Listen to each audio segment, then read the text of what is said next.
ಮಾತನಾಡಬೇಕಾಗಿ ಅವರು ಕೇಳ್ಕೊಳ್ತಾ ಇದ್ದೇವೆ.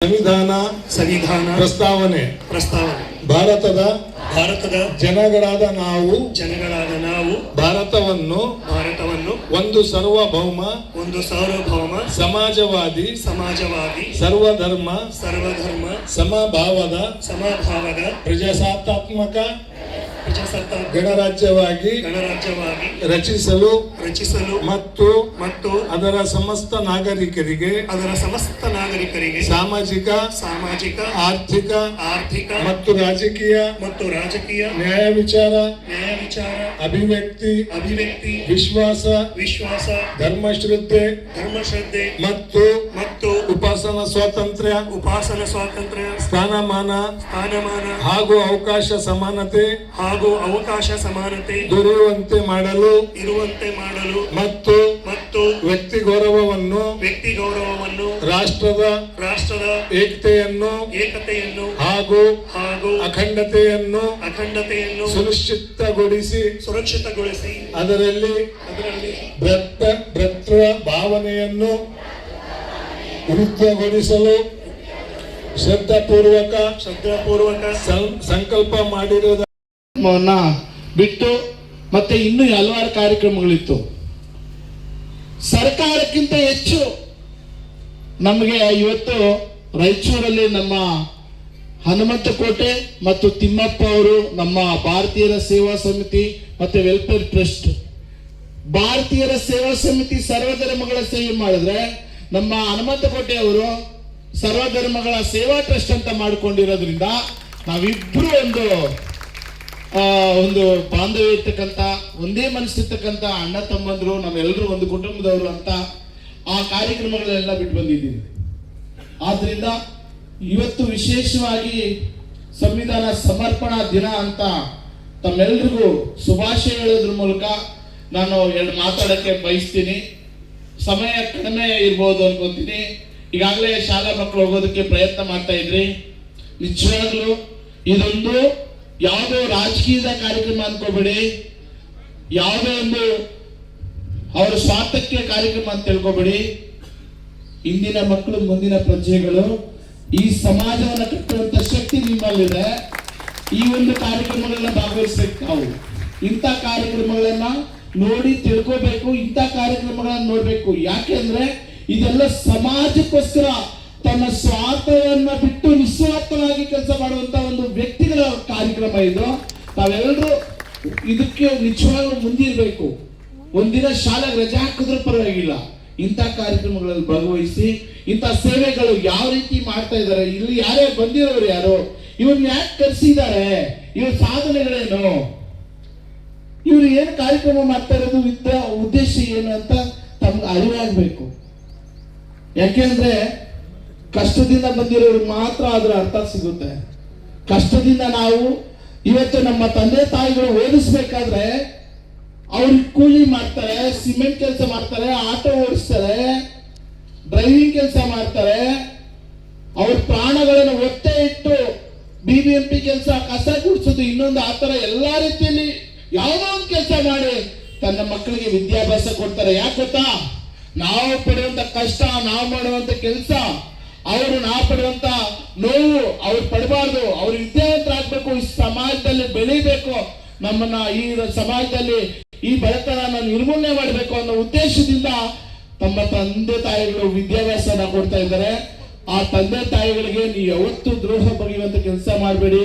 ಈ ಸಮಾಜವನ್ನು ಕಟ್ಟೋರಾಗಿ ಸಮಾಜದಲ್ಲಿ ಒಳ್ಳೆ ವೃತ್ತಿ ವಿದ್ಯಾಭ್ಯಾಸ ಮಾಡಿ ಸಮಾಜದಲ್ಲಿ ಉನ್ನತ ಸ್ಥಾನಕ್ಕೆ ಹೋಗಿ ಎಲ್ಲಿ ಕಡು ಬಡವರಿದ್ದಾರೆ, ಎಲ್ಲಿ ಬಡವರಿದ್ದಾರೆ, ಎಲ್ಲಿ ಅನ್ಯಾಯ ಆಗಿದೆ ಅಲ್ಲಿ ಧ್ವನಿಯುತ್ತಂತ ಕೆಲಸ ಮಾಡಿ ನಿಮ್ಮ ಕೈಲಾದಷ್ಟು ಸಮಾಜ ಸೇವೆಯನ್ನು ಮಾಡಿ ಅಂತೇಳಿ ಈ ಒಂದು ಸಂವಿಧಾನ ದಿನಾಚರಣೆ ಎಂದು ಹೇಳಕ್ಕೆ ಬಯಸ್ತೀನಿ ಸ್ನೇಹಿತರೆ.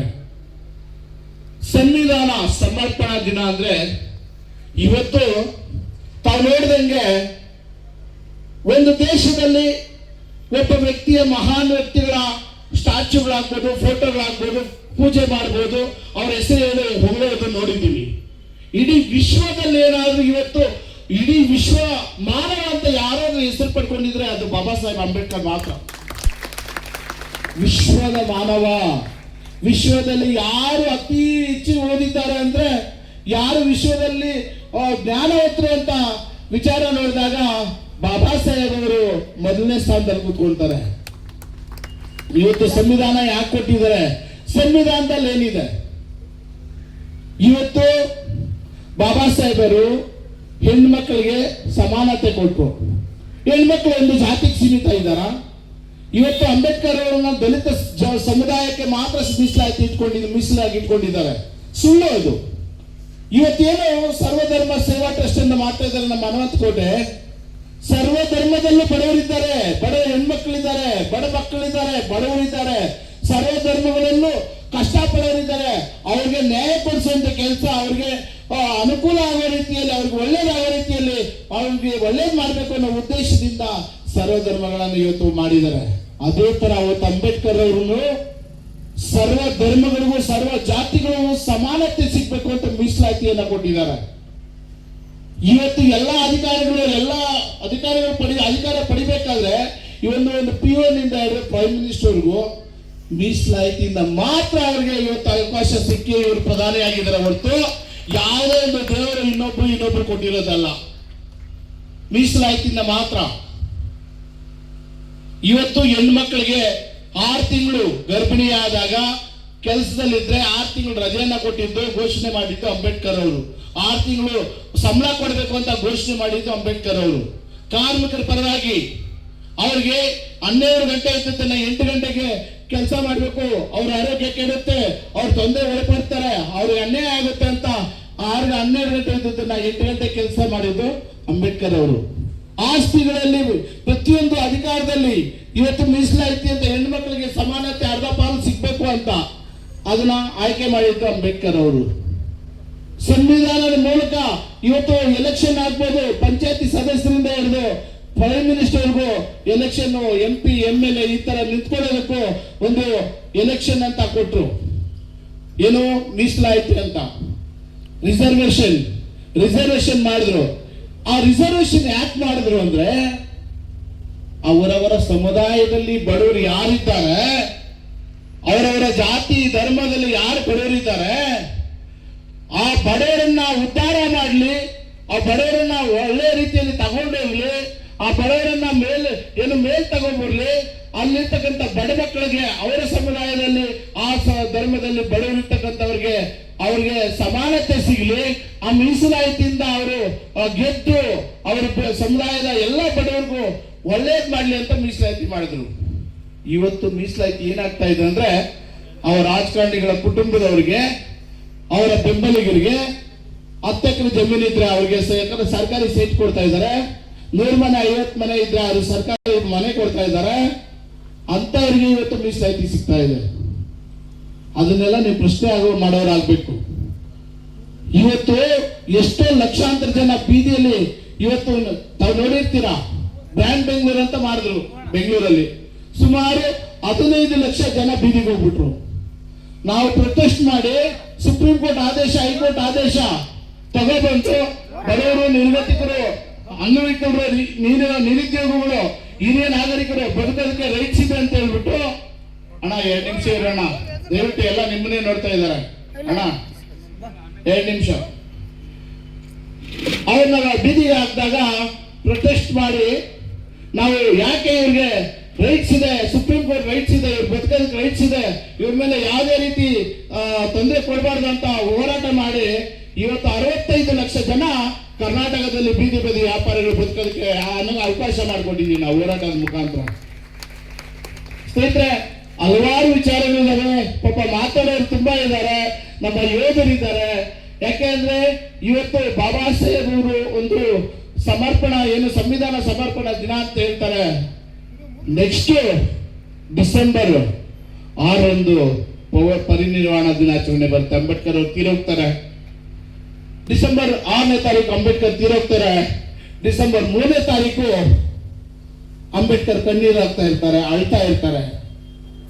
ಅವ್ರನ್ನ ಅಳ್ತಾ ಇರುವಾಗ ಯಾರು ಕೇಳೋದಕ್ಕೆ ಹೋಗಲ್ಲ.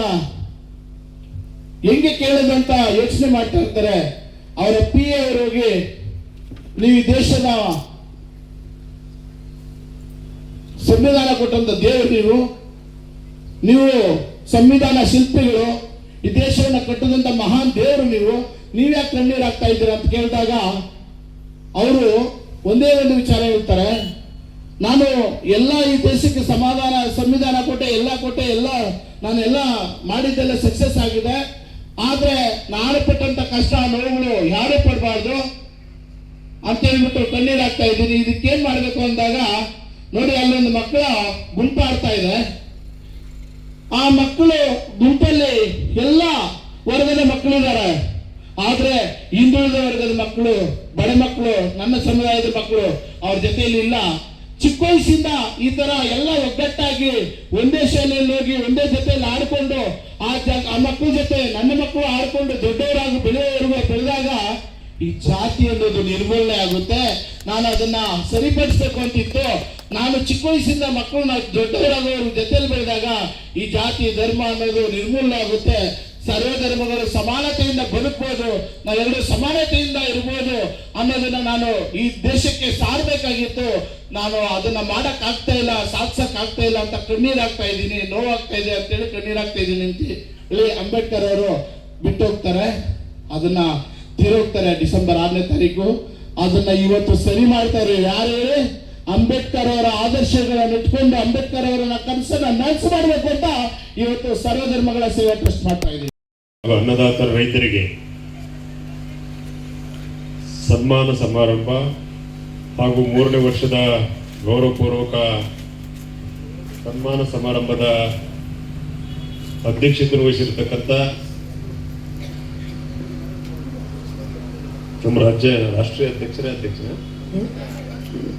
ನಮ್ಮ ಶ್ರೀ ರಾಮಚಂದ್ರ ಹೂಡಿ ಚಿನ್ನಿ ಅವರೇ, ಈ ಒಂದು ಕಾರ್ಯಕ್ರಮದಲ್ಲಿ ಮುಖ್ಯ ಅತಿಥಿಗಳಾಗಿ ಭಾಗವಹಿಸಿದಂತ ತಾಲೂಕಾ ದಂಡಾಧಿಕಾರಿಗಳಾಗಿರ್ತಕ್ಕಂಥ ಅಬ್ದುಲ್ ವಾಹಿದ್ ಅವರೇ, ನಮ್ಮ ಕವಿತಾಳನ ಚರ್ಚ್ ಫಾದರ್ಗಳಾಗಿರ್ತಕ್ಕಂಥ ಸೂರ್ಯಕಾಂತ್ ಅವರೇ, ರಾಜ್ಯ ಯುವ ಮುಖಂಡರಾಗಿರ್ತಕ್ಕಂಥ ಸೂರ್ಯ ಅವರೇ, ಈಗ ತಾನೇ ತಮ್ಮ ಅದ್ಭುತವಾಗಿ ಉಪನ್ಯಾಸ ನೀಡಿರ್ತಕ್ಕಂಥ ಆತ್ಮೀಯರಾಗಿರ್ತಕ್ಕಂಥ ಶ್ರೀ ತಾಯಪ್ಪ ಹೊಸೂರು ಶಿಕ್ಷಕರೇ, ನಮ್ಮ ಯೋಧರಾಗಿರ್ತಕ್ಕಂಥ ಚೆನ್ನಾರೆಡ್ಡಿ ಅವರೇ, ಈ ಕಾರ್ಯಕ್ರಮಕ್ಕೆ ಕಾರಣೀಭೂತರಾಗಿರ್ತಕ್ಕಂಥ ಆತ್ಮೀಯರಾಗಿರ್ತಕ್ಕಂಥ ಶ್ರೀ ಹನುಮಂತ ಕೋಟಿ ಬಾವಿ ಅವರೇ, ಹಾಗೂ ವೇದಿಕೆ ಮೇಲೆ ಎಲ್ಲ ಸೈನಿಕರು, ನಮ್ಮ ಇನ್ನೊಬ್ಬ ಹಿರಿಯರಾಗಿರ್ತಕ್ಕಂಥ ಜಿಲ್ಲಾಧ್ಯಕ್ಷರಾಗಿರ್ತಕ್ಕಂಥ ಕೃಷ್ಣಮೂರ್ತಿ ಕಲ್ಲೂರು ಅವರೇ, ಭಾರತೀಯ ಸೇವಾ ಸಮಿತಿಯ ಜಿಲ್ಲಾಧ್ಯಕ್ಷರು ತಿಮ್ಮಪ್ಪ ಅವರೇ, ನಮ್ಮ ಮಾಜಿ ಯೋಧರಾಗಿರ್ತಕ್ಕಂಥ ಹನುಮಂತ ಆರೈ ಅವರೇ, ಮತ್ತೆ ಬಸವರಾಜ್ ಅವರೇ, ಸೈಯದ್ ಮುಲ್ತಾನ್ ಅವರೇ, ಮಲ್ಲಯ್ಯ ಅವರೇ, ಹನುಮಂತ ಅವರೇ, ಓಬಳೇಶ್ ಅವರೇ, ರಾಮಣ್ಣ ಅವರೇ, ಆಕಾಶ್ ಅವರೇ, ಸುರೇಶ್ ಅವರೇ, ಕಾರ್ಯಕ್ರಮವನ್ನು ನಿರೂಪಣೆ ಮಾಡ್ತಾ ಇರ್ತಕ್ಕಂಥ ಉಮರ್ ಅವರೇ, ಇಲ್ಲಿ ಸೇರಿರ್ತಕ್ಕಂಥ ಎಲ್ಲ ಆತ್ಮೀಯ ಬಂಧುಗಳೇ, ಮುದ್ದು ಮಕ್ಕಳೇ, ನಿಮ್ಮೆಲ್ಲರಿಗೂ ಸಂವಿಧಾನ ಸಮರ್ಪಣೆ ದಿನದ ಹಾರ್ದಿಕ ಶುಭಾಶಯಗಳನ್ನು ಈ ಸಂದರ್ಭದಲ್ಲಿ ಸಲ್ಲಿಸಕ್ಕೆ ಇಷ್ಟಪಡ್ತೀನಿ. ಡಾಕ್ಟರ್ ಬಾಬಾ ಸಾಹೇಬ್ ಅವರ ಬರೆದಂಥ ಸಂವಿಧಾನವನ್ನು ಇವತ್ತ ಸಮರ್ಪಣೆ ಮಾಡಿದಂಥ ದಿನ.